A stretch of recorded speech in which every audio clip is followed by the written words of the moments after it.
Hey everybody, this is Rydo and we are back to another recording of Hearthstone. Today is Monday, June 18th, I believe. Let's see, yeah, 18th. And we are on the European account. So apparently... Hey, put this on! It's a chronomic inhibitor! I promise you won't get sucked into negatime! Probably. So we're getting more of these daily quests that are working really well, and we're getting little bits of dialogue from Time Tinkerer. It's kind of interesting how they probably did have somebody just record the Time Tinkerer's voice for an hour and they're stretching it across a couple weeks of content, which is fine. In the end, this dust is super cool. I'm really loving it, and I'm rather happy with it. Also, the quests are super easy, so even though I was on my European account playing Murloc Paladin, since these are all HS Replay decks that they're telling me these are good decks to play, I'm gonna stick with Murloc Paladin, and pretty quickly I'll have all the daily quests done. Mostly I just need to rush through the news today, and then in my usual futile attempt to try to record something else at the end of today. I don't know. Like, there's an argument certainly to give up spending any time on the European and Asian account, but then I'm still covering the news, so I don't know how I reduce the amount of news I cover unless I get rid of what's on Steam and stop covering every game that comes out, and I kind of don't want to do that because I think that's a little bit unique. Moving on though, Gametsu has an article, survival action game Tokyo Ghoul Recall to exist has been announced for the PS4. I tried to get into the Tokyo Ghoul anime. It looks visually interesting, certainly, but I occasionally, when I try and get into things, I'll get bored or just be bored at the beginning of the series, and I'll skip to the end, and yeah, just did not find anything that I liked there. It's definitely a case if I really didn't give it a fair shake. I would not disagree with that at all, but yeah, I just couldn't get into it, which is often the problem, and it's why I don't call myself an anime fan anymore, is because it's so many of the series that I would have had time and desire to watch in the old days when I was younger just aren't the case anymore. Tokyo Ghoul Recall to Exist comes out this winter in Japan. I wouldn't be surprised if it doesn't make it to the West, even though it is a moderately popular anime. Let's see. Let's play this.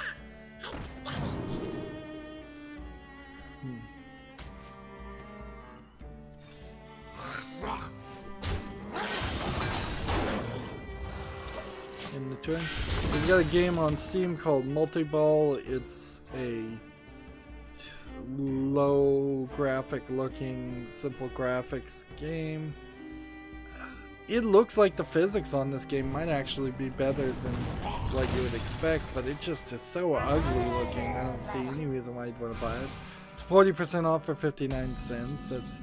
It's one of these. What is going on with my mouse? Like, my mouse is not wanting to work at all today. So I'm gonna turn it off.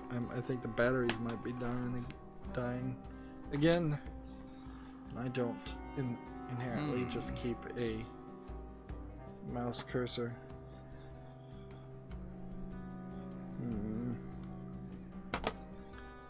Oops. Batteries are dead, aren't they?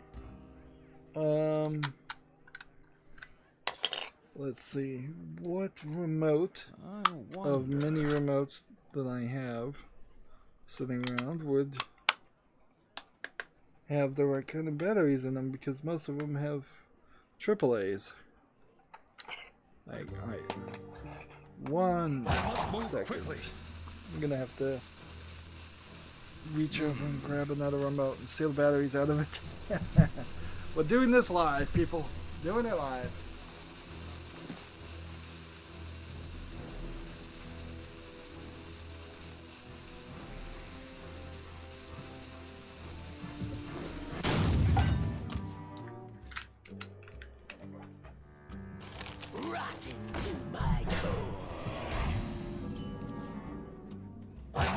Quickly.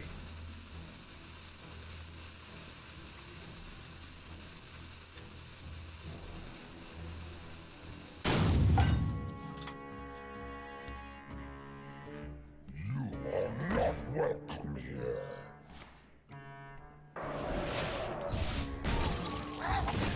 Okay, I'm gonna have to leave the room, so I'll be back in a moment to get batteries. I must move quickly.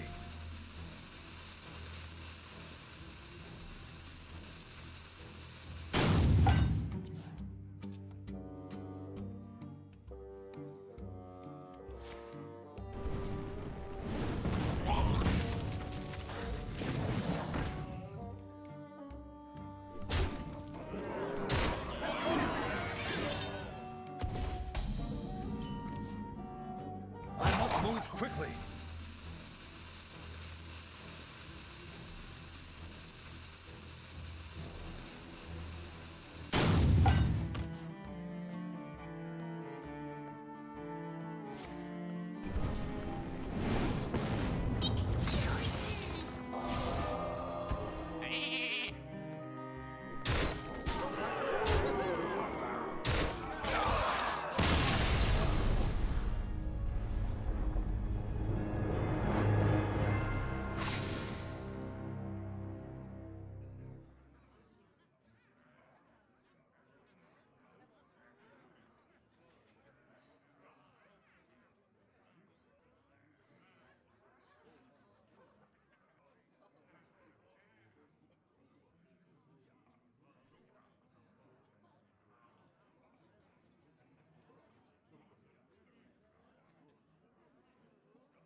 Okay, I'm back.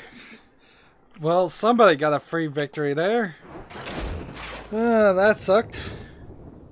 Batteries on. I guess maybe that's why sometimes I get some free victories too, is that people's remotes just die. And see, inherently, as a tip to any YouTuber out there, you shouldn't be using a battery-operated keyboard and mouse. It's not a good system for this very reason. I ran into many issues where I would use the Xbox 360 controller on batteries and the PC adapter to receive that signal, and many times the batteries would die. Particularly on the Xbox 360 controller, they die pretty quick. To the point that it makes a lot more sense to have rechargeable batteries in it of some sort. But, like, Well met. practically speaking, because my computer is far away from me, which is a good way, it's a good system to get the noise away from my computer and not into my microphone. So I have my computer about 10 feet away from the microphone and the keyboard and mouse, which are wireless, and the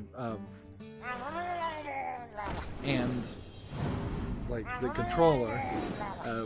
Also, there is a basically pillow fort of sorts a wall I built, not using a spare dog pen that like built a wall, and then I put blankets over the wall to just soundproof and insulate it, so the computer's noise that it does make tends to go up towards the ceiling and get bounced off the ceiling more than come directly into the microphone. Also, my microphone's not designed to really pick up sound around it. It's supposed to only pick up sound that is right in front of it, so that also helps. However, all that being said, there are certainly times where noise from a computer does get loud enough that it seems like it should be on the recording or I can hear it. I also have a noise filter in OBS enabled to just a noise gate is what it's called, to not record things below a certain loudness, to help eliminate that. In the end, I do a lot to make the audio sound good, and I'm not sure it is necessary or really appreciated. I'm sure there might be a few people out there that appreciate it, but I'm sure a lot of people don't recognize it. That being said, I have certainly seen some awful audio on some YouTube videos, but I don't have time to talk about that. Let's move on. Next game we have on Steam is called Sweet Girl Adventure from Fat Cat Games. That seems like a company I've heard of before. Sadly, I like kind of the art style here, but I'm not seeing anything that actually tells me if this is anything more than a single screen game or if this is some kind of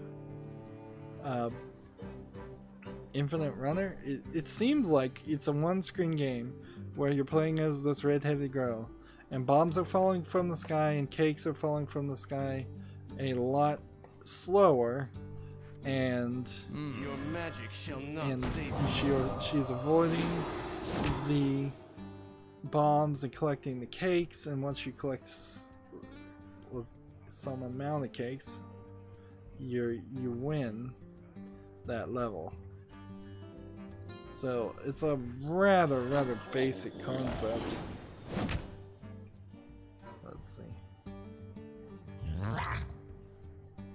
Kill this one. In return.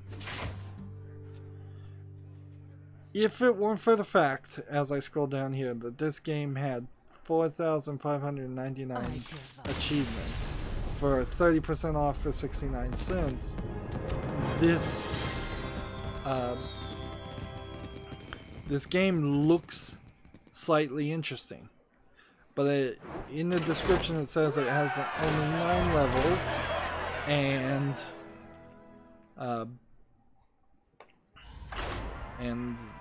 while the graphics look good for one screen, that's not that hard to do. And clearly this is just a developer making an achievement game. And apparently Fat Cat Games hasn't made anything else, because according to Steam at least, it's the first game they've ever developed. So we will eventually get to a story where Steam has put in massive curves to these achievement games, which almost makes me question whether they've actually secretly fixed fake games and troll games.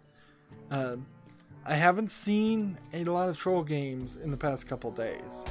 So is there somebody now finally actually looking at games before they get a page or anything on Steam?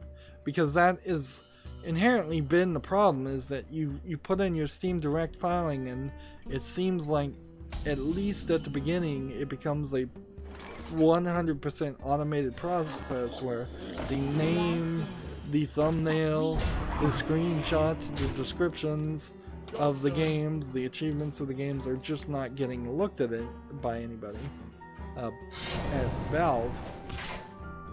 Now it seems like maybe they've fixed that, and now they're coming after achievement games which is a little weird.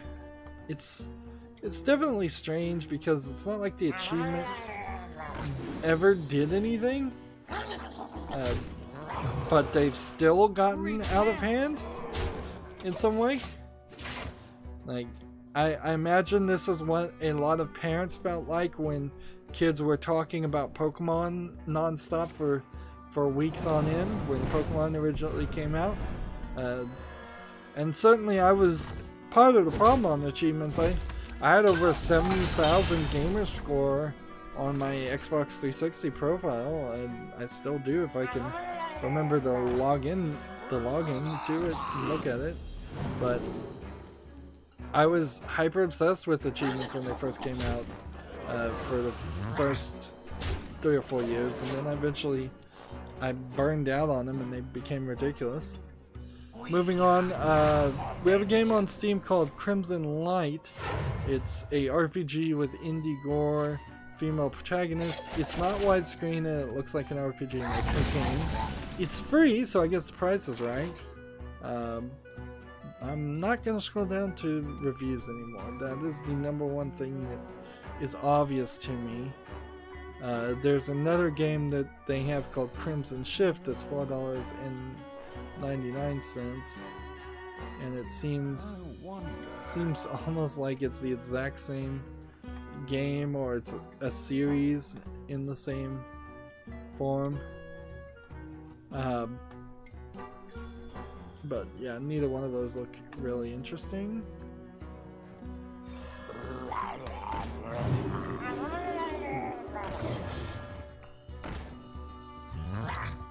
Let's see.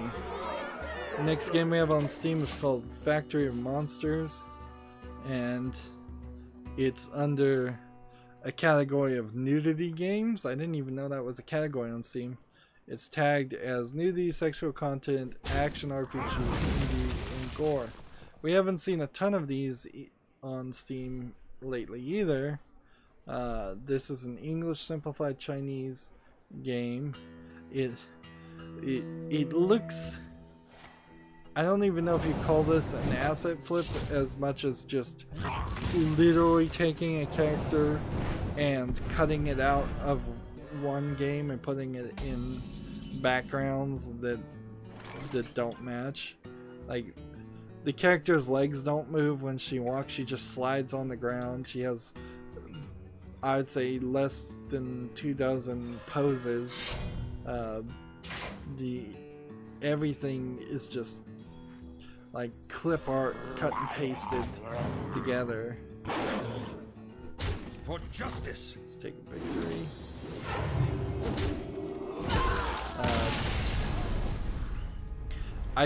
And since this is like a side-scrolling 2D, flat 2D shooter game, I don't know where this comes in to really be called an action game. I really don't know where the nudity or sexual content comes in, because I'm not seeing any conversations, I'm not seeing any other characters. Like,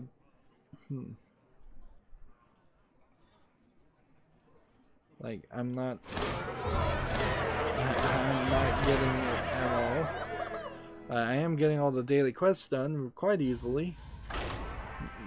Thank goodness for that. Yeah. I don't even know. This might be one of those weird instances where there actually isn't any nudity in a game that's promising nudity. And certainly it's not going to save this game. And this is the first game from this developer. And like, they're not going to give you a bunch of achievements. There's no achievements for the game. They're not trying for trading cards. Nobody's even trying for trading cards anymore because Valve has cracked down on that pretty successfully. So, yeah. It seems like there's a few different forces on Steam that are trying to sell bad games a few different ways for a quick buck. And as much as Steam has said that they're a non-censorship platform, they seem to be kind of contradictory more than willing and definitely stepping up efforts to have a level of combating manipulations of their algorithm and allowing people to put garbage on Steam and it manipulate the algorithm to get more sales, which in a weird way this is what YouTube needed to have done years ago, is stop the people who are uploading music and video they don't own, and stop the people who are doing ElsaGate content, and stop the terrorist propaganda videos that allegedly are on YouTube. I haven't ever seen any of them. If they had put some limitations but still let that stuff be on YouTube, and then it turns out because it stopped being profitable, people stopped making it, that would have been a much better system than whatever YouTube is doing now, because YouTube's not really doing much other than just screwing up left and right. I don't have time to go into a rant against YouTube though, so let's move on. Eurogamer has an article, How a Troubled Game Starring Bruce Willis Led to a Skateboarding Revolution, Skate or Die. In the late 90s, Activision wasn't the powerhouse it is now. Bobby Kodak's baby. Let's see if we can skip a lot of this. Apocalypse was the game starring Bruce Willis. It was a third-person action game which took advantage of the new analog control systems for PlayStation, which certainly that was a revolution to have analog controls. I should put that over there.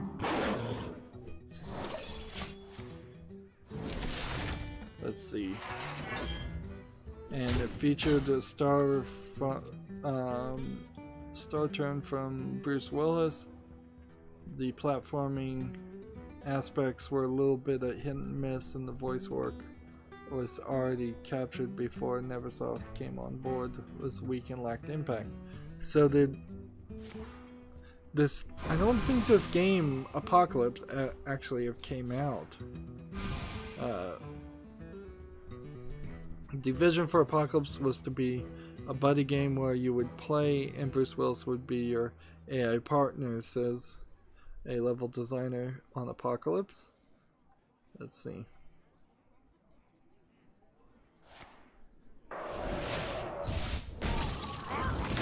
Let's see, skipping down to the next article, it says Apocalypse was ahead of its time. It probably literally was, in the sense that it was probably impossible to actually make the game run and do what they wanted.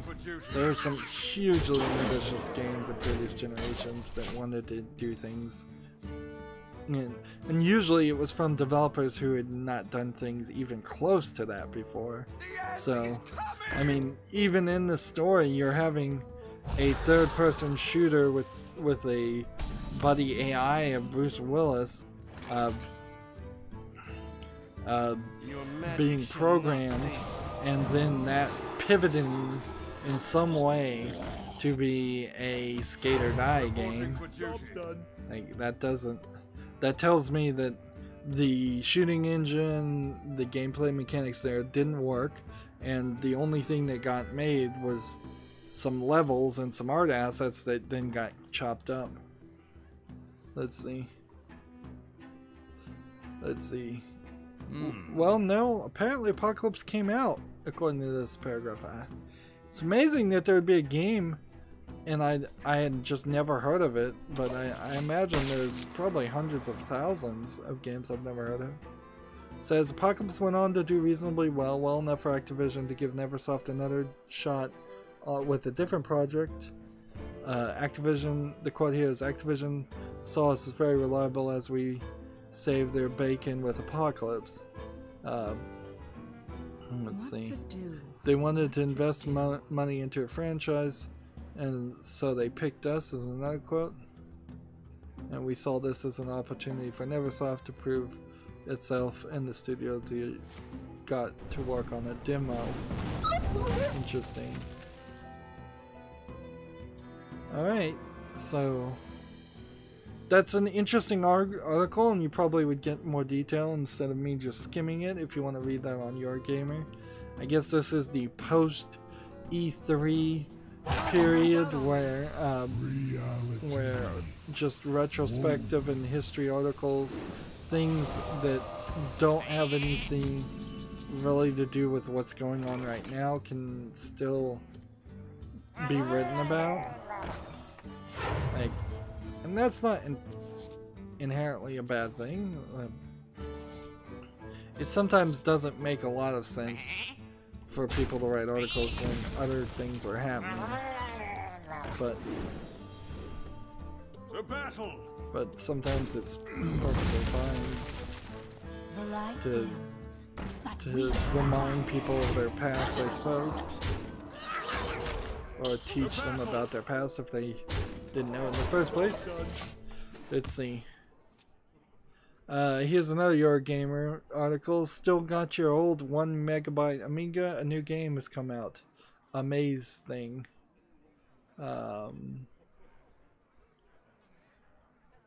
It's a game called Worthy.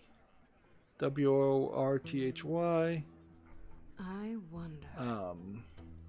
And it's selling for £9 to £23 plus £6 shipping. That's pretty expensive for what is a 1 megabyte Amiga game.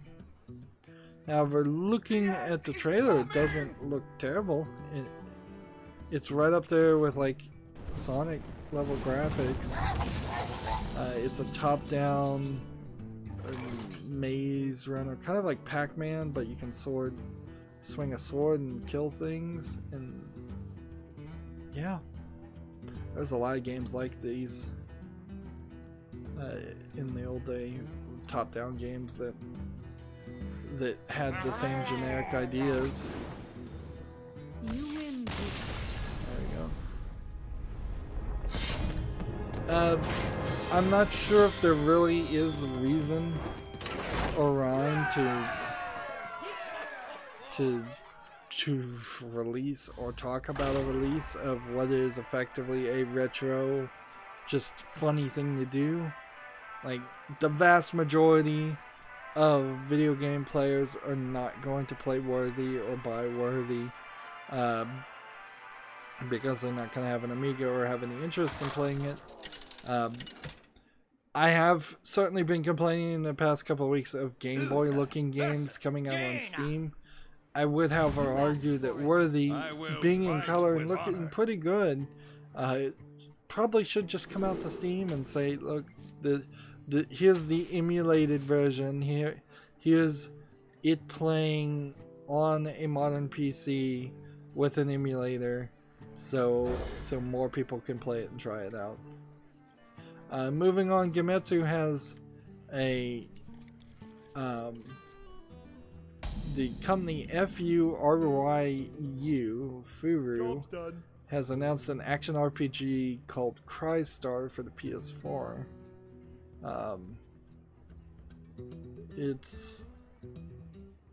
Yeah, that's. Move quickly. Do I have anything else here to know? It's an action RPG from a new game. It's coming to the PS4, probably in Japan on October 18th. Probably in Japan only. We'll get some more information. That was a preemptive announcement for an announcement more than anything else. Gamasutra has an article how Avalanche and id are working together to build a new Rage. This might be an article worth reading, but frankly, this is kind of the wrong time to read an article like this. I would like Rage to have been out and popular and seen by people first before I care about how the two companies are working together to make a new Rage. If anything, now might be a good time to talk about how the Mad Max game was developed and how good that was, considering that was the previous game from Avalanche Software. So hype your old game while people are getting hyped for the new game. There is this slightly odd cutoff they seem to do as far as advertising games, just because the first 6 months of sales is all that people care about, when realistically this would be a great time to try and get old people to play Mad Max. I have Mad Max on my account. I want to play that. It would be a great time to play it if I just had time. Next we have a game on Steam called Night Star Alliance. It seems to be a space shooter game. Might be in VR? Yes. Yeah. It looks alright. Certainly. It's early access for $9.99. And okay, yeah. Like, more and more I'm having to lower my expectations on VR games. So if it looks good and you take it from the perspective that people that have VR already know they're kind of getting ripped off and paying a premium, then yeah, Night Star Alliance seems like it might catch your attention. It's the first game from this developer. Maybe I should stop doing that too. That would save some things. Next game, save some time. Next game on Steam is called Last Alive. It says it's a simulation. It seems like it is a one-screen game where on the left you're standing in the same place shooting a gun. On the right there's an endless horde of zombies. Everything is done in shadow, which is definitely pretty, but this really is just a one-screen game that I wouldn't be surprised has a bunch of achievements. No, it doesn't have any. So 20% off for $4.79. It's asking for a lot, but I think I'll be generous because it is rather pretty, but it is almost certainly like a cell phone port. The developer, I guess I still need to look, has made a lot of games and none of them have been rated. And the only one that has been rated negatively. So yeah, I think that's going to be the way, the killer point here is that we're going to, yeah, I can't justify purchasing that at this point. Also, sadly, I'm gonna now have to, after having to run out and get batteries, I'm gonna also have to take a break here, so and run to the bathroom for probably quite a while. So I am just all messed up. There's a game on Steam called Road Patrol Truck. It looks like an asset flip. It has 9 achievements, 40% off for $4.19. It doesn't look very good, and of course, since I need to run to the bathroom, I'm gonna be very uninterested in anything I look at, including playing this game. So the victory, I'm just gonna have to concede right there. Well played. So, apologies. The screen is just going to have to stay here for a while. So I'll be back. Okay, I'm back. Sorry for that. Let's keep on going forward. Man, today is just a disaster of a recording. Man, I don't know why my batteries still don't feel like they're, my mouse still doesn't feel like it's moving enough. The hunt begin. I will fight with honor. Like, that just makes it worse. That would really suck if my mouse is really broken, but I don't think it is.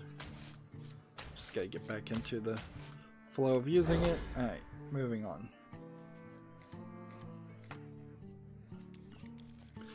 So I've been promising this story for a while now, and put quite a bit of delay that I didn't intend to in front of it. Gamer Sutra has an article. Valve introduces limits for new games to prevent fake ones from gaming Steam. Valve has moved to place a few small restrictions on new games and published new games published to the Steam store, something the team hopes, I assume is what they meant to write, will cut back on fake games. Although the definition of fake games, according to Valve, compared to other people, seems to be pretty random and pretty nebulous too. Like, fake games, in my mind, didn't include or mean games that were achievement games, but also had some gameplay to it. The first wish is free. Like, that's just not what I thought they meant when they were saying fake game. If it is what they meant, then I certainly didn't make it make sense. A post details the tweak shared to Steamworks, Valve's developers only community, but later was shared publicly by a user on Reddit. Specifically, Valve has limited how achievements and coupons work for games that haven't reached the same confidence metric that is used for a previous change limiting how Steam trading cards work.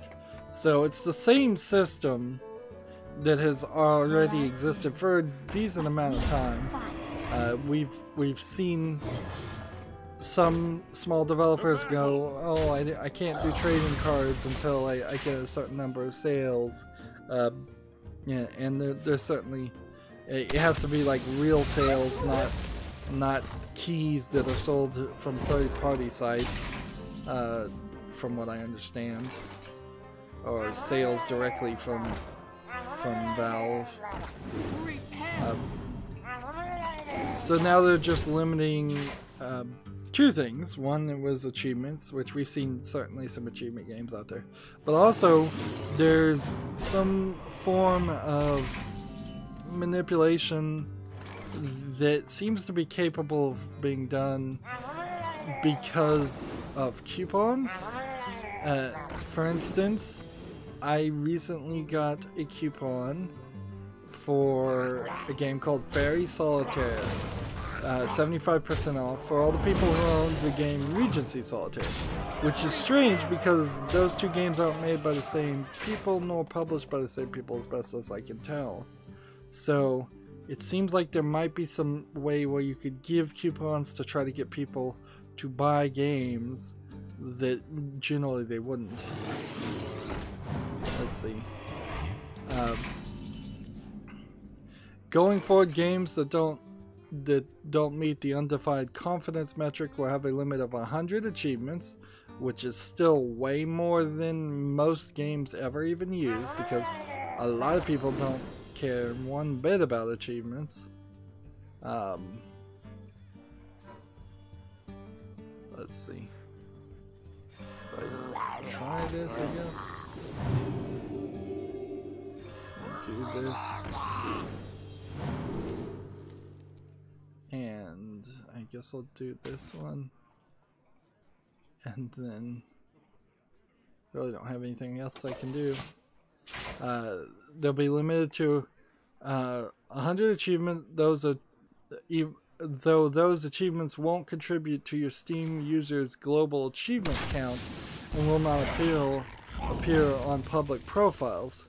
So public profiles, I guess in this sense, probably means it won't appear to anybody other than the person who's logged into the game. So there is now two tiers of achievements. Achievements that are for you and yourself, which should have always been the case and the only case, and that there are achievements that you can actually show off. And it's slightly questionable how all of that is going to get shown and displayed and explained to the players on Steam.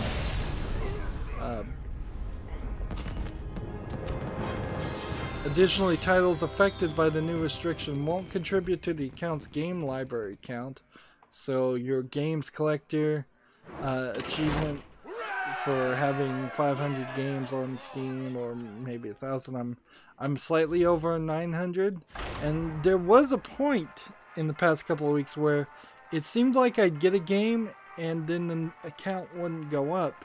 So I'm wondering if maybe some retroactive actions have been taken on a case-by-case basis to have some games not count towards that 900 total games. Although the 900 number I'm seeing shouldn't be manipulated, because I actually do need to know how many games I actually own, and if I actually have 1,000 games that I can install, but it says I have 900, that doesn't help anybody. The number that should be manipulated is in public profiles. Job's done. Let's see. So it won't also be shown in the game collector showcase and Stu profiles, and they won't be eligible for coupons. So I guess the new games aren't eligible for coupons, so that stops a bad business process right in its tracks of coming out with a bad game and then handing out to specific people that you know coupons for 90% off that bad game. So people that are writing reviews can say they purchased the game and that it's really good, but they had to pay a lot less than what normal people would make. And it also means, to build up that confidence metric, there is now a level of quality determined by the purchasers of games on Steam as to whether a game is good or not. Like, if people don't buy your game at close to full price or just a general sale, I mean, you could still do sales, you just can't give coupons out. If people aren't willing to buy your game, your confidence metric never goes up, and you don't get to add achievements or trading cards. However, there is a problem here, because let's say you do make a good game, and it is a game that wanted to have achievements and it made sense.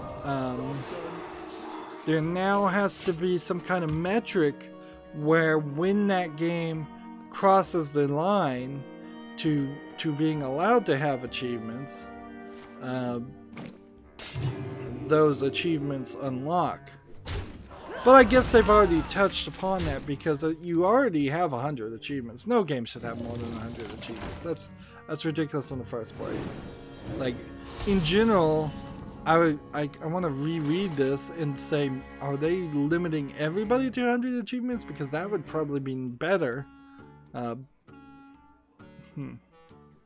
No, games that don't meet the confidence metric will have a limit of 100 achievements. So you have 100 achievements that you can put in your game from day one, and that way people can play the game and get those achievements. And once you hit that confidence meter, I assume those 100 achievements could be turned into 5,000 achievements if you wanted to, but you would have to put in your own system to hand out a bunch of achievements to the players, and that's definitely a longer con and going to take a lot more work than what's happening now.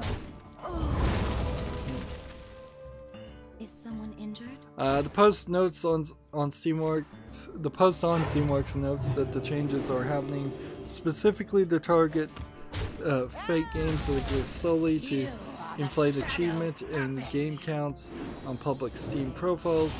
While the company says that an insignificant number of users were actually grabbing these illegitimate titles and gaming the system, the games in question still mess with the Steam Store's algorithm and confuse well-meaning users, thus have to go. Because it's effectively like slightly false advertising. Like, if a game has a lot of people reviewing it high because of the fact that it has a lot of achievements and not because it's a good game that's actually fun to play, or if the game has a lot of units sold and some person could see that through like SteamDB, but the only reason it has a high number of units sold is because of the high amount of achievements. This is going forward though, so all of the fake games and things on Steam, I imagine at best case scenario, more than likely they're just going to be there forever. They've just been grandfathered in, but best case scenario, they're going to case by case, when a game gets flagged, look at it, look at the games, and try to do something different there. Inherently, I imagine if you were a creator of an achievement games on Steam, you would just want to not really do anything to irritate Valve and just hope your games can stay there and continue to get sales, because your games now are probably more valuable than ever before, since there's no new amount of games like that will be available.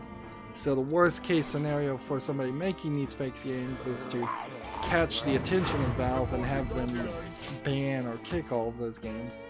And I don't think Valve is interested in proactively sorting through its entire marketplace just to do that.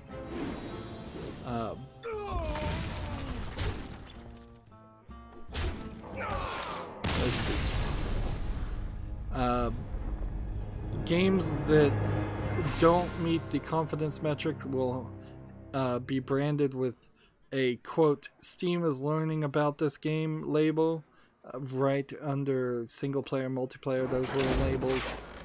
Some of them can be seen now. Let's see if this article mentions the one game that already has it. And when you mouse over it, it informs would-be players that the game's features will be restricted until more players have interacted with it. Uther versus Rexa. Inherently, though, I think there's still some secret metrics here you can manipulate. If you can get 1,000 people to play your game or just leave it running for 10 or 20 hours, that's probably reaching what they want. You probably can't have one person have your game run for 1,000 hours and that be the equivalent. I bet there's definitely a cutoff. It very possibly is the 2-hour mark, so as soon as somebody has bought a game and let it run for 2 hours so they don't get that instant refund, that is probably one tick mark towards being a trusted game, and I wouldn't be surprised if it's 1,000. It might be smaller, it might be 500, it might be 300 people. A lot of these games don't seem like they have more than 20 people play on Steam, and when you start to look at games that have such small numbers, it's not surprising Valve doesn't want them taking up a bunch of bandwidth and taking a bunch of their time up.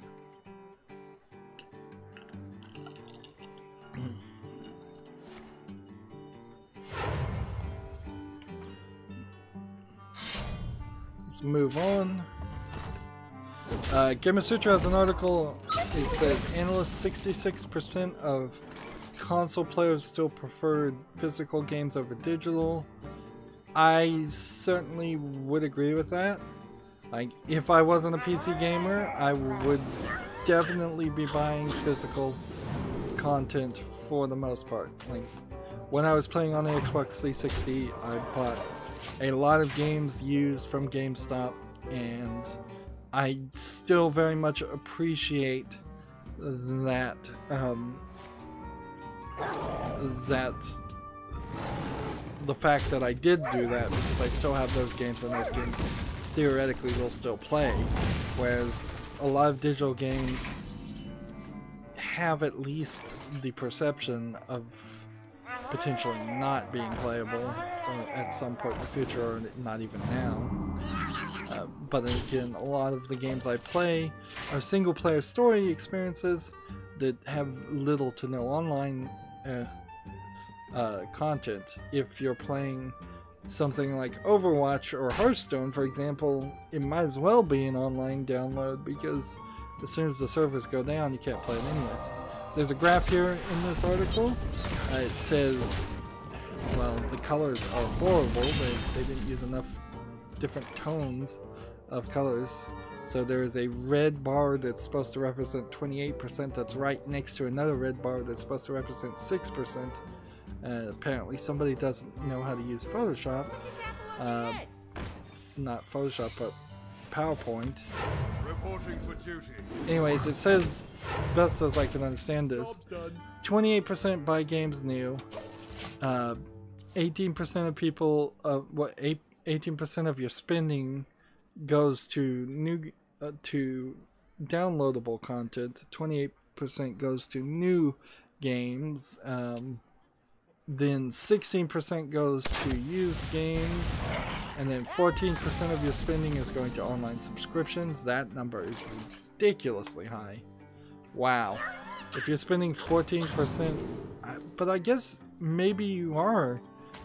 Even if you're just paying the $60 for an Xbox Live pass, that's the equivalent of one game, and it's not typical for people to buy 20 games in a year. So that is surprising realization. 12% of spending is going to gaming apps on mobile devices, which that sucks. 6% is going to rental or rental subscriptions, and then 6% is going to others, magazines, peripherals, etc., according to that horrible chart. Console gamers that prefer physical spend, according to another chart, $23 a month on average.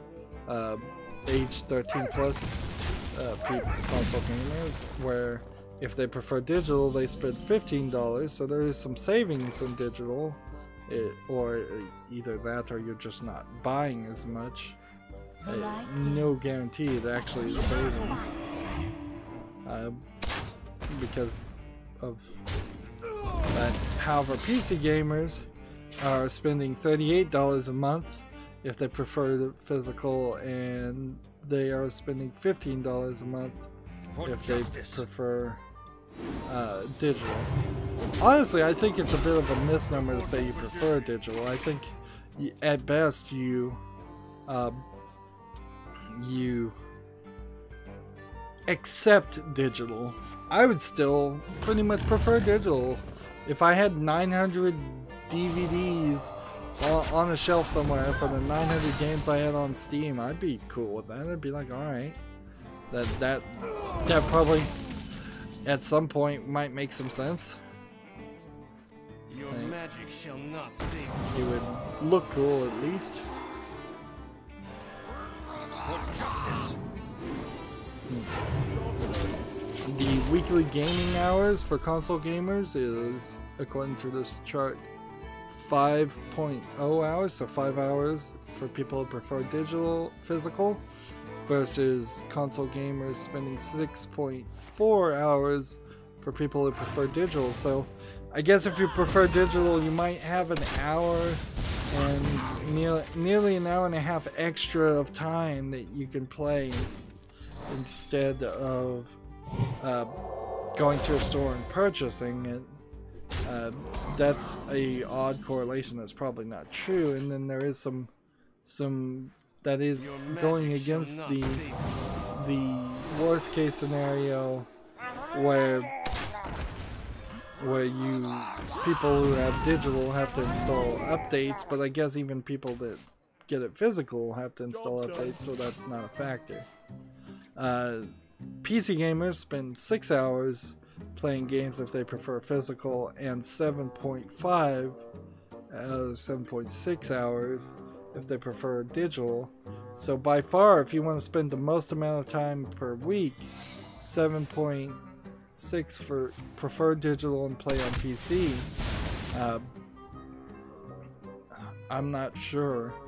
Like, clearly I am spending sometimes more than 7.6 hours just streaming Hearthstone in some days, particularly during the expansions, but I'm not sure I'm getting 7.6 hours of other recording happening. So, like, yes, that is a demand upon myself to double the amount of hours being spent, but I should be actually a lot further. If this is a job and I'm going to treat it like a job, it should be, I should be spending 40 hours on streaming, and in like 15 hours, might be closer some weeks. Alright, moving on though, PC Gamer has an article, Dead or Alive 6 aims to be less jiggly than previous games. Team Ninja hopes to put the focus on the fighting, but it's up to the players to decide what they really want. Now, remember, this is PC Gamer talking about this article, and so they are probably one of the most sex-negative SJW sources of news that I continue to listen to. So, and Team Ninja kind of knows that too. In fact, they just assume that from everybody they're talking to from the West. So don't worry, in Japan at least, the Japanese version of Dead or Alive is going to be as jiggly as ever. And I think there probably will be just like a meter and different costumes. In all honesty, looking at DOA 6 in this trailer, I don't see anything that interests me. Like, a fighting game that looks really pretty, in theory, should be something I'm interested in. Definitely, but that trailer did not interest me at all. And I don't mean just because it didn't have any girls with cleavage showing, being shown.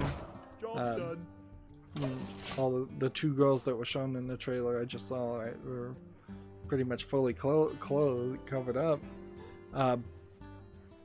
But the other fighters weren't doing really moves. I think DOA is more of a bare-fisted fighting game that doesn't, I really feel like, it probably doesn't appeal to too many people that don't know many different fighting styles and don't know the characters, and so there's kind of a,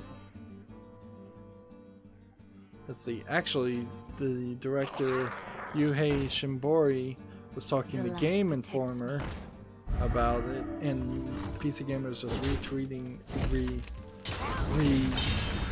basically rewriting the Game Informer article. But I imagine Game Informer is also a pretty sex-negative SJW group of people too, because almost everybody in the industry is.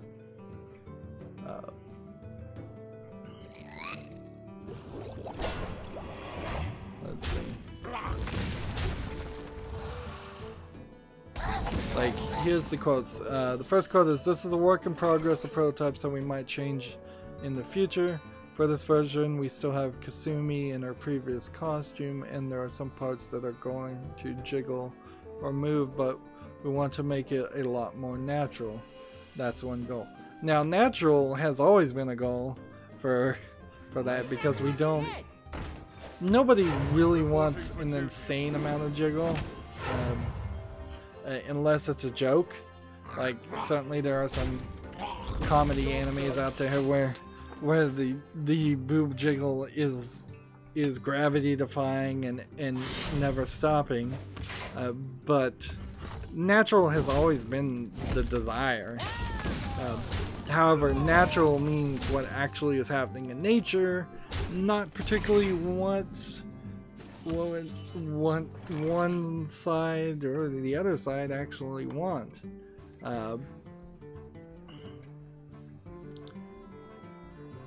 It's like, I don't think I've ever heard of any anime fan complaining because there wasn't boob jiggle in the game, with perhaps the exception of instances where there should have been, because where there's been a lot of complaints otherwise. And the amount of jiggle is certainly not the only factor. It's just what they're talking about here.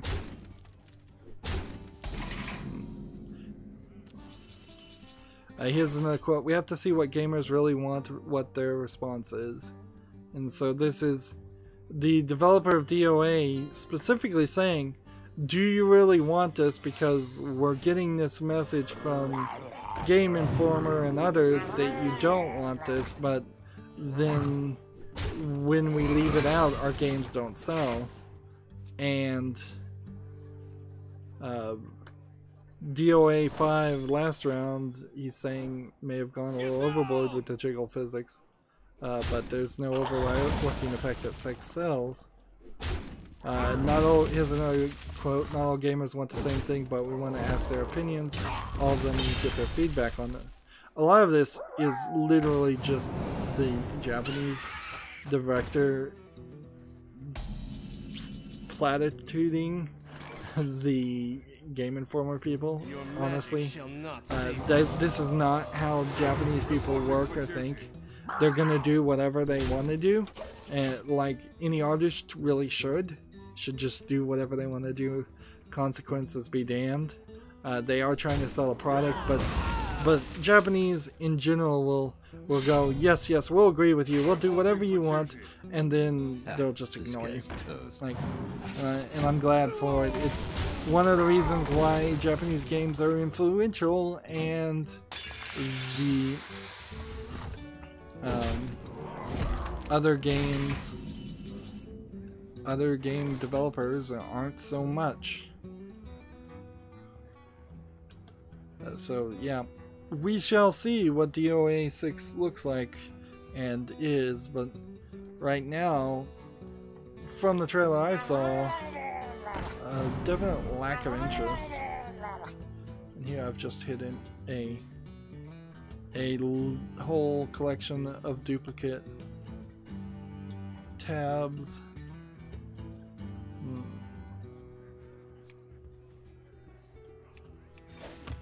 Bandai Namco also is working on a new Tales game, and PC Gamer is talking about that. I think we already talked about that. There's no real data.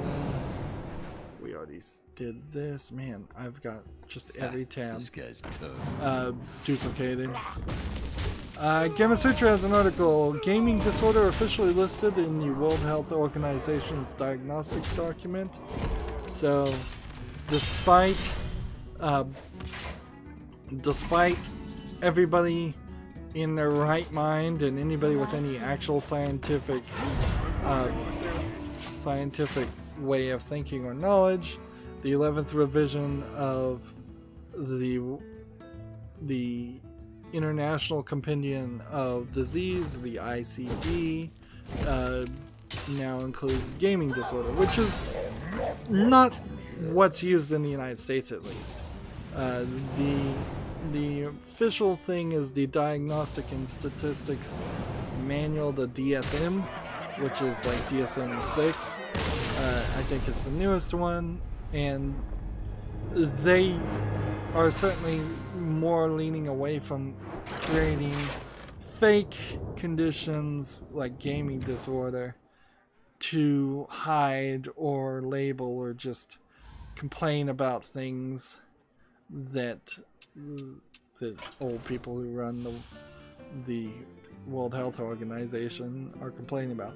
The proper diagnosis if somebody is obsessively playing video games to the point where it's getting in the way of their normal life is obsessive compulsive disorder or obsessive disorder, maybe. That disease already exists, it already has treatments, it already makes sense. Obsessive disorder allows for somebody's obsession to change from one thing to the other, which it often does, and it allows it to be diagnosed and treated perfectly fine now. There's no reason to create what is effectively a fake disorder of gaming disorder just for headlines. That's just it. The disorder is already there. I often will get into a rant too about sex addiction is not a real disorder. You can't be a sex addict because it doesn't unnaturally change the chemicals in your brains like being a drug addict or an alcoholic does. What you have, what some people can have, is obsessive disorder, where they're having sex or thinking about sex to the point where it's hurting your natural, the rest of your life. And you can be obsessed about so many different things. And frankly, sex addiction is used by wives to diagnose their husbands inaccurately and wrongly. It's crazy.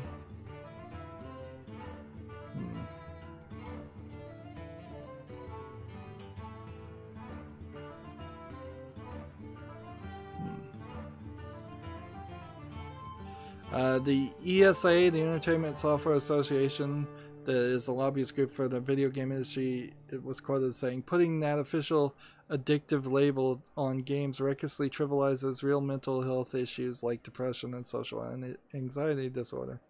Other researchers have moved to publish an article in the Journal of Behavioral Addiction arguing that the decision against the decision suggesting that the World Health Organization should err on the side of caution because the burden of evidence and clinical utility should be extremely high because there is genuine risk of abusive diagnosis.